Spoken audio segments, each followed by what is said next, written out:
Paklaruhin ko lang yung kay Senator Bato. Lahat ay gustong pumasok siya. Gusto ni Senator Bato pumasok. Ayaw niyang hindi pumasok. Gusto ng minority pumasok siya. Gusto ng majority pumasok siya. Anong problema? May threat sa kanya na walang assurance ang gobyerno na mapoprotektahan yung kanyang karapatan. So katulad ngayon po, pumasyal po kayo dito sa Taguig. Kahit anong tapang nyo po bilang media, kung credible yung threat na pag pumunta kayo dito, kukunin kayo, dadaling kayo sa Hague, pupunta ba kayo dito? Kung gusto nyo man pumunta, yung editor nyo mismo magsasabi, huwag kayong pumunta kasi pwede naman kayo mag-interview sa ibang lugar. So it is not by desire of Senator Bato na huwag siyang pumasok. So that's the difference.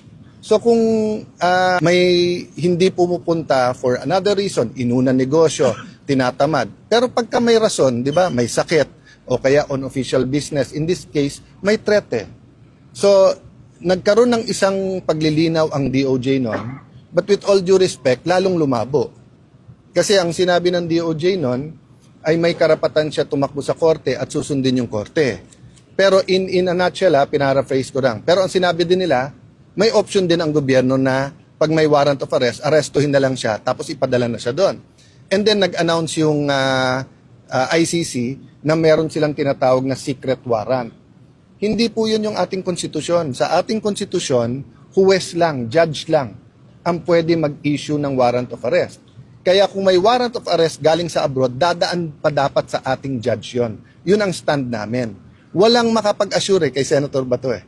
So I talked to someone very close to him. Ang sabi, simple lang sir, ma-assure lang kami ng Philippine government na may day in court siya dito. Kahit arrestuin siya dito sa Pilipinas. Pero yung sasabihin, pwede siyang kunin tapos ipadala na lang sa ibang bansa, ay maninindigan siya. So the diba? threat is the arrest, Senator? Yes, I mean, that's from the start naman, di ba? Kasi nilabas nila na may warrant tapos may ganon, di ba? Oh. So I'm not judging what's right or wrong. I'm just giving you human nature. Di ba? Human nature. Kahit ang Secret Service, pag tingin nila may threat sa presidente, sa vice president, hindi nila papupuntahin doon. Di ba? So hindi po voluntary ang pag-a-absent ni Senator Bato. Gustong-gusto niya po pumasok sa session. Let me clarify one more thing. Sabi nung iba hindi siya nagtatrabaho, magkaiba po yun ha. Kasi sa loob man o sa labas ng Senado, napaka-importante ng plenary, napaka-importante po mag-participate, napaka-importante po ng committee hearings. Kung magkakaroon ng impeachment, napaka-importante din na umattend doon. But that's not the totality of the work of the senator. The research, the consultation, going around the country, that's all part of the work. So katulad ngayon, 'di ba? Break, 'di ba? But after this, tatakbo ko group of businessmen naman, consultation naman about yung contingencies dito sa energy crisis. That's part of my work. 'Di ba? So kung may hearing kanina, I could have attended that or this. Kung may hearing mamaya, I can attend my consultation or that, but that doesn't mean we're not working. Ganon din kay Senator Bato. Fully functional yung staff niya, yung mga memos sa kanya, mga filing nila, magpo-monitor tuloy-tuloy.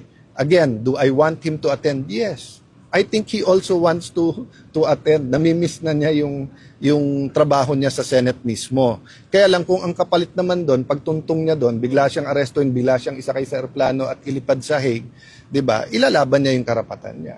So walang reason para i-dismantle yung office at hindi siya pasweldohin na? Kung ganun, para mong sinabing i-threaten mo na rin yung 23. Di ba? Dapat, yun ang baliktad eh. Bakit ang tinitignan natin yung may threat? Bakit hindi mapanindigan ng gobyerno, Senator Bato, nasa Pilipinas ka, may korte dito, safe ka. Pumasok ka, walang kikidnap sa'yo. O, hindi siya ma-assure ng ganun eh.